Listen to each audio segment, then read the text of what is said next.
Exosome treatment for degenerative disc. A field of regenerative medicine that is only getting started but has potential for treating the fundamental causes of disc degeneration is exosome therapy for degenerative disc disease, DDD.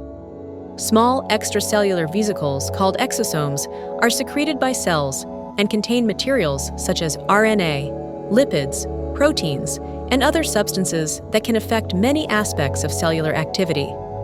Their capacity to regulate inflammatory responses, facilitate tissue repair, and augment regenerative processes makes them valuable for cell-to-cell communication and may have therapeutic uses. To treat degenerative disc disease, mesenchymal stem cells are used to isolate exosomes, which are then injected directly into the intervertebral disc that is damaged.